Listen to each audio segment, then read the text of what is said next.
When Jonah, my second grandchild, was nearing his 3rd birthday, I began to make an amulet for him. First, I drew a simple sketch of Adonai and Jonah in Hebrew letters, Yud-He, Vav-He, and Yud-Vav-Nun-He. I then framed it with the outline of a dove, since Jonah in Hebrew means dove. I decided the dove's feathers would be fire surrounding the gilded names, so I ran a few color tests like this one to help visualize the outcome. Working on a 7x11 sheet of fine calf parchment, I began to lay the ground for the gold letters. Here, I've laid the first layer of gold, and here it is burnished. At this point, I had an insight and decided to outline the dove's body with the words Adonai and Jonah intertwined. Here's the design completed prior to gilding. I laid on 6 or more layers of ground to build it up, and then polished it with 1600 emery paper. Naturally, there were lots of touch-ups required. Here's a close-up after laying 2 layers of gold. Probably 2 or more layers are still needed. With the gilding progressing well, I felt the design still needed something. So I added the constellation Aquarius, Jonah's birth sign above the tail, and a representation of the 10 Sefirot beneath the head, contrasting the randomness of nature with the order of divine emanation.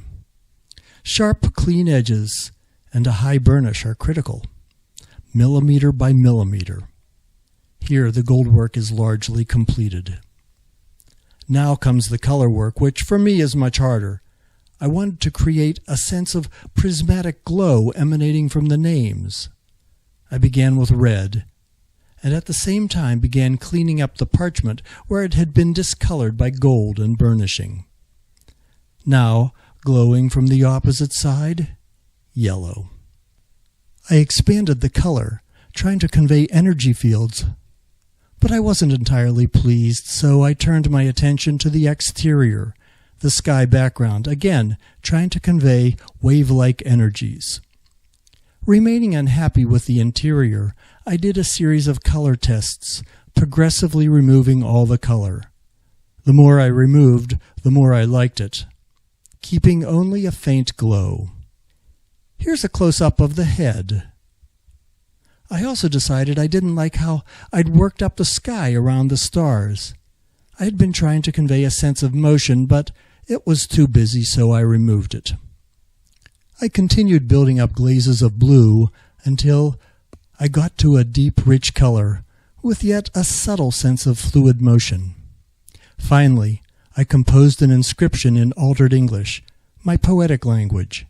It reads, "Unitin' with divine presence, from above and within, you, Jonah, a light in this world, light bringin's to a stormy whirl." But I'm not much of a calligrapher, so I gave the amulet to my son Josh, Jonah's father, and he calligraphed it with a font he designed himself. And here it is complete, awaiting the frame that Josh is cutting from some well-aged walnut. This is the Jonah amulet.